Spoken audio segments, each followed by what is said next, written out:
Bismillahirrahmanirrahim. Birkaç söz söyledik burada şimdi. İngilizler için, Almanlar için. Aslında bu sözü bütün dillerde söylemek lüzumunda. Biz insanların bu dünyada bulundukları ilk günden bu yana yaşayan insanların en ziyade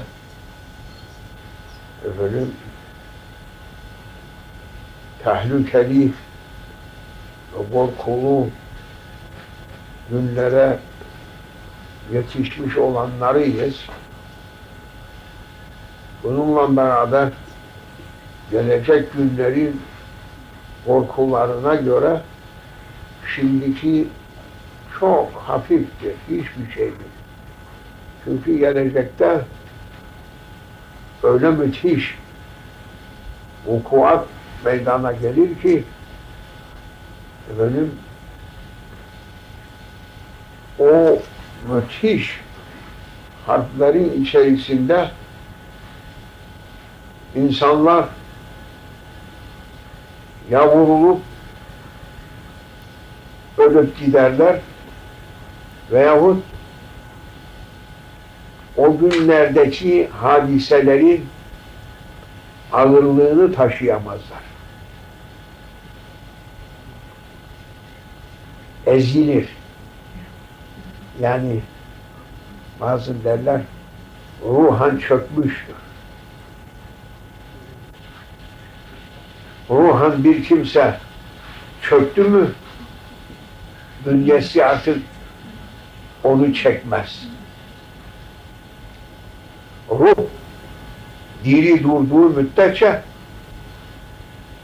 insanın cismi taze durur, dinç durur. Ruh kuvvetini kaybetti mi,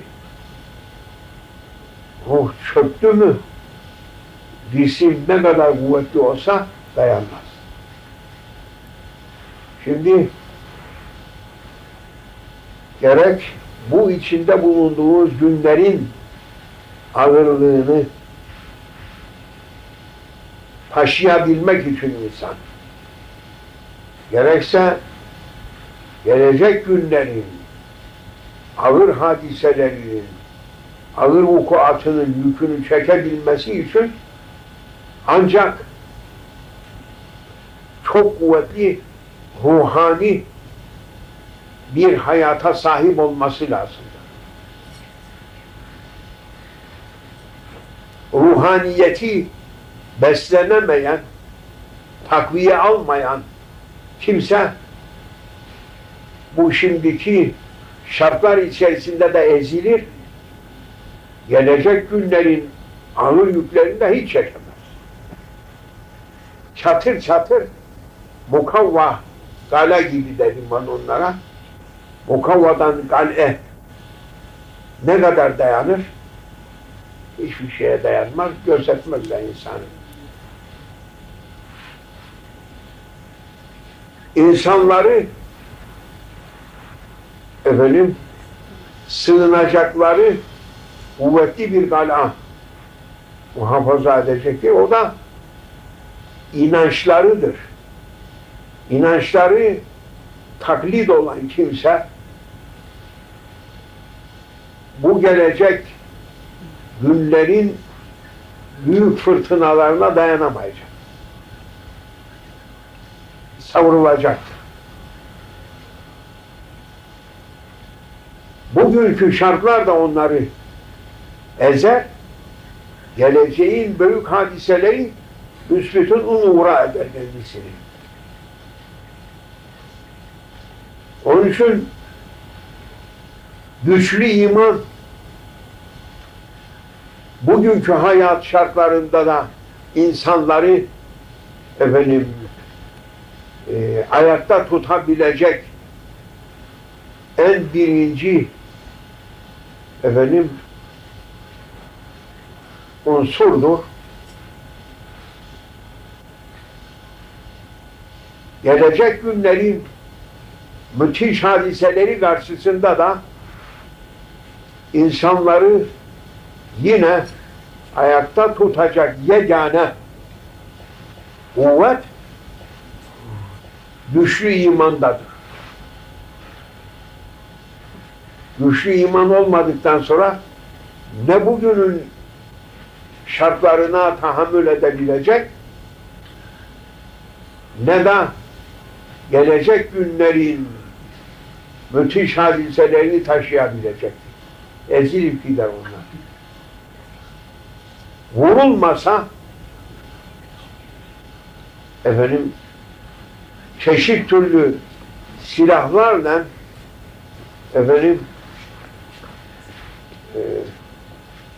vurulmasa hadiselerin ağırlığı onları ezecektir. Çekemeyeceklerdir onlar. Taşıyamayacaklar. Taşıyamadıkları için vurulmadan ölecek insanlardan milyonlarca olacak. Bir daha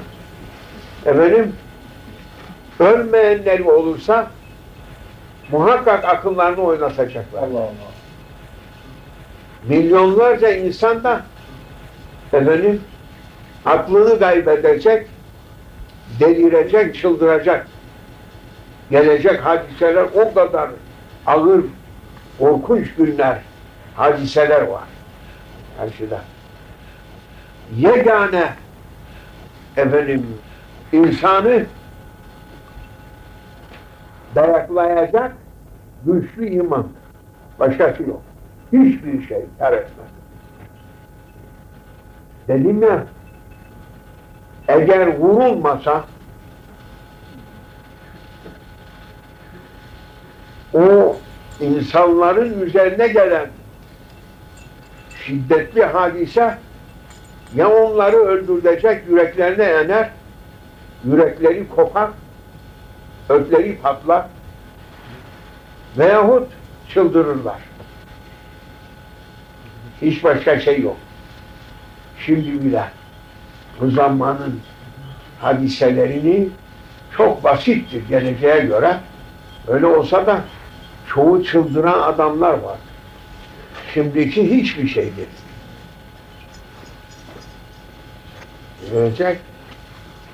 Gelecek günlerin getireceğine göre şimdiki ballı börekte ona sen ballı börek. Ne bunalması ne usanması. Oo ya Latif. Allah'a sığın. Buna dair bir iki söz İngilizcesinde ben söyledim. Size de lüzum ediyor mu? Ancak o günde sizi kayırabilecek güçlü imandır dedik. Güçlü imanı nasıl elde edecek? Güçlü imanı kitap okuyaraktan elde edemezsin. Belki güçlü imanın sahipleri olan evliyalardan alırsın ki kalpten kalbe aktarma yapar bunlar. Peygamber Aleyhisselatü Vesselam sahabesini, ashab efendilerimizi en cahil olan tabakada en üst tabakaya çekti, çıkarttı. Kalp yoluyla aldı onların hepsi. Şimdi bu zamanda peygamberin varisleri var. Hiçbir zaman peygamberlerin varisi olan evliyalar eksilmez. Lakin sen bilmezsin. Sen tanıyamazsın da binaenaleyh nasıl bulacağız dersen onlara çağırmaya izin var şimdi. Tanıdığın bir kimse varsa kalbine geleni çağır. Gelmese ey Allah dostları, hak dost, bize yetiş de. Ne sıkıntı yerde olursan, efendim, hangi korkulu ve sıkıntılı yere düşersen çağır. Peygamber aşkına ey hak dostu bana yetiş desen yetişmeye mecbur. Ben Hristiyanlar için de söyledim. İsa peygamber aşkı için desin. Musa kavmi Musa aleyhisselam hürmeti için yetiş desin. İbrahim aleyhisselam hakkı için yetiş desin. Efendim. Ehl-i Beyt-i Resulullah hürmeti için yetiş desin. İlla Efendimizin hürmetine söylemeye bilmese bütün peygamberlerden hangilerinin hürmetine çağırsa da yetişmeye emir var onlara.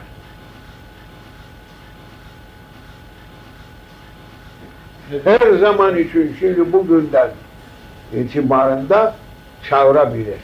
Bir şey yok. Yetişmeye mecburdur. Onlar emir var onlar.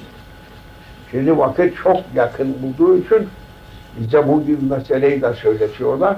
O harp çok yaklaştı. Şiddetli hadiseler çok yaklaştı. Bunun için o evliyalar kalplere hükmeder. Kalplere hükmedendir evliya. Kalbiyle çağırana yetişmesin olmaz. Diliyle de tenezzül etse de çağırsa yine yetişir. O siz ürkmese, korkmasa o çağırdığı içinse böyle karşısında hazır durur. Ama korktukları için görünmez onlar. Lakin eğer istidadı tamam olan bir kimselerdense efendim hisseder. Onun geldiğini hisseder. İşte bu mühim bir meseledir. Ona dikkat ediniz. Güçlü imanın yolu güçlü iman sahibi olan evliyalarla kavuşmaktadır. Sen bilemesen efendim çağır. Tanımasan onlardan bir kimseyi umumi olaraktan çağır. Yetiş de ey hak dostu, ey Allah dostu, yetiş. Peygamber aşkına yetiş de aleyhissalatü vesselam. O vakit zor işin kolaylaşır. Korktuğu efendim korkun kaybolur, imanın kuvvetlenir ve işin rast gider. Bi hürmetil habib, hürmetil